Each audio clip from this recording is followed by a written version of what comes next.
We are on Kildee House, chapter 9. Rain sloshed off the eaves and poured down on the white stones at the corners of the house like water tumbling over a cliff. The grass in the meadow was green. Jerome sat at his window drinking coffee. At first, the rains were always welcome because they broke a 3 month drought, during which time not a drop of rain fell.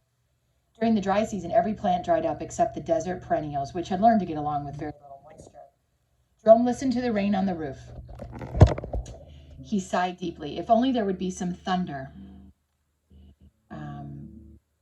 Just one earth-shaking clap or one ragged flash of lightning. He remembered how wild and noisy the rainstorms had been back home. Out here, the rain just came down in a steady beating torrent, which lasted for days.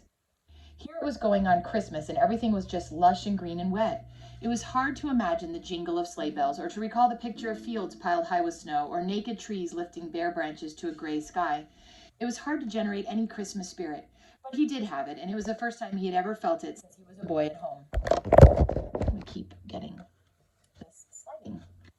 Right now he was thinking of a Christmas gift. He wanted to make it a nice one. He wanted to buy Emma Lou a real gift, one she would like, something she wanted. He had hinted in pride for a long time, trying to find out what would please her most. When school started in the fall, she had not been able to visit with him much. She had chores to do, the cows to milk morning and night, the chickens and pigs to feed, and she had 2 miles to walk to school. He gathered that the only thing she really liked about school was that it gave her a chance at Donald Roger Cabot 5 days a week. Jerome was glad he wasn't a teacher, and he didn't see how just a one-room school could hold both of them. Emma Lou kept him up to date on the feud. He was glad she had given up the idea of shooting Donald. She'd worked out other ways of irritating him. He was not a foe to avoid battle, nor were his tactics always above reproach. Donald had surprised his parents by insisting upon attending the little one-room school below his home. The teacher soon decided it was not a desire for democracy which made him choose to attend a country school. She suspected it was because it gave him a chance to fight with Emma Lou Eppie. But the Cabot-Eppie battle did not keep Emma Lou away from Jerome's house. Her main interests in life were still the raccoons and the skunks and the advancement of Monarch. True, her thoughts were often diverted because it took some heavy thinking to keep ahead of Donald, but she gave Jerome and his friends all the time she could spare. Jerome's household had settled down for the winter. The raccoons were really housekeeping now. Each pair had a nice nest, which was jealously guarded. Old Grouch had a cushion by the fireplace. He remained true to the memory of the lovely lady, so he did not need a box.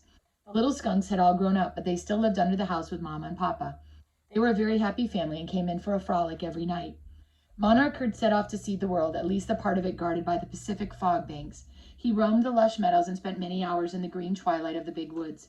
He was a spike buck now, and his place in the pattern of things was secure. His visits to the cabin became fewer as the rainy season advanced. At last he stopped coming entirely, though he still stayed on Jerome's mountain, and Emma Lou was able to keep track of him. Jerome poured himself another cup of coffee. He could buy her a wristwatch, but Emma Lou would probably break it the first time she climbed a tree. She never wore any jewelry. Jerome pondered and finally gave it up. He'd have to do some more hinting. Without Emma Lou around, Jerome was lazy. He kept putting off doing things. He was supposed to have everything ready for a Christmas party, and he should put the finishing touches on Jim Hinkle's statue of Scotty. The little statue was turning out rather well, and he was sure Hinkle would like it. He could put off finishing the statue, but he couldn't put off getting things ready for the party. One thing about having met Emma Lou, was that his easy way of living was no more. She was always thinking of things he could do and seeing that he did them. The party had been his idea, but once he mentioned it, Emma Lou had helped plan it. It could not be held on Christmas Eve because she had to go to a party at school where the community was having a treat, but it was to be a Christmas party for Jerome and for the raccoons and the little spotted skunks. Emma Lou let Jerome believe the party was mostly for the raccoons and the little skunks, but it was really for him. She had a present for him, and Silly was making a cake. Jerome got to his feet. He opened the door and sniffed the wet, woodsy smell in the air. He had to get boughs and a tree. Getting into his slicker, that's like a raincoat, he put on his boots and rain hat. He grinned as he trudged through the rain. He had an idea the raccoons would eat the toyon berries off the branches he brought in, and he had an idea that they might do things to the tree decorations Emma Lou was bringing up with her. Emma Lou was at the house when he got back, loaded down with toyon branches and redwood boughs. She had tree bough. I always have trouble with that word. Jerome was careful to pile the toyon branches on the table. Big clusters of red berries gave the toyon limbs a Christmassy look. Emma Lou had put the ornaments and the candles on the mantel. The rush of fragrance from the boughs had roused the raccoons. They were prowling about, sniffing and chattering excitedly. See how quickly they catch the Christmas spirit, Emma Lou said. Jerome grinned. They know something is up. The first job is to get the tree on a stand, Emmylou said. I have that all fixed, Jerome answered. He had given the tree some thought and had decided to make it solid. And there's a picture of Jerome. One or all the raccoons might decide to climb the tree. He set the tree into the base he had made and nailed it fast. Emmylou started stringing decorations. When she got out the silver balls to hang on the tips of the branches, the raccoons really got interested. Runt dashed around and around the tree. Her burly husband sat under a limb, staring up at a silver ball. The bright trinkets had the raccoons in a real tizzy. After a bit, they all sat down and just stared up at the pretty things. They love it, she said. Old Grouch was the only one not affected by the tree. He looked it over, grunted a couple of times, then returned to his cushion, where he curled up and went to sleep. He's the only one who doesn't believe in Santa Claus, Emmylou said. We better leave the candles off until just before we light them, Emmylou said. Jerome suggested. They'll eat them, Emmylou said, but the candles won't hurt them. When I was little, I ate them. With the tree decorated, they gave their attention to the toyon berry branches. They tacked them high on the wall, leaving the redwood and pine boughs lower down. Emmylou was perched on a chair, putting a branch into place, and suddenly she let out a yelp. Jerome turned around, and his mouth was full of tacks, so all he could do was sputter. Runt had climbed the tree. She was seated on a branch, and she had a silver ball in her paws. She was trying to poke a slim claw into the hole where the clip had been. She was sure there must be something wonderful inside the shiny ball.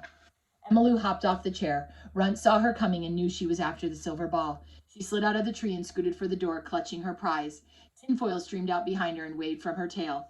Emmylou halted and placed her hands on her hips. Jerome emptied the tacks out of his mouth. That solves a problem, she said. I don't know. Jerome was eyeing a raccoon head slipped around behind the tree. I couldn't think of anything to give them as presents except something to eat. They can have the ornaments. She grinned at Jerome. Looks like they are going to get them anyway, Jerome said. Within an hour, there wasn't an ornament on the tree. They were all in the nests of the raccoons. Runt came in dripping wet, but she had her ornament. She dashed to her nest and hid it under the cotton bedding. Emmylou had to rush home. I'll be up about 7 to help put on the candles and light them. Jerome started to call her back when she turned toward the door. Her present would be late because he had not found out what she wanted. I'll fix something to eat, he said. We'll be up early, she said. I'll get here ahead of the others. She ducked out. Oh, and I'm sorry, I should have showed you one other picture. This is a picture of the raccoon trying to get the ornament off the tree. She ducked out into the rain before Jerome could get any hints. Jerome shook his head. He was glad the Eppy family was coming for the party, but he wasn't sure they could all get inside his house. It seemed a little odd to him that they'd want to come. He had never visited with them. He could not know how much curiosity Emmylou had aroused by her talk of things that went on at Jerome's house. Only a great curiosity would have got all the Eppys out on a rainy night. Ben had added his report of what went on in Jerome's house, and that had cinched the matter. When Emmylou suggested a party, they were all eager to go. Jerome made a decision while he sat looking at the tree. He took out his billfold and removed a $10 bill. He put it in an envelope and wrote Emmylou's name on it and a big Merry Christmas. He put it up on the base of the old Grouch statue where she would be sure to see it. Then he busied himself getting ready for his guests. And that is the end of chapter 9.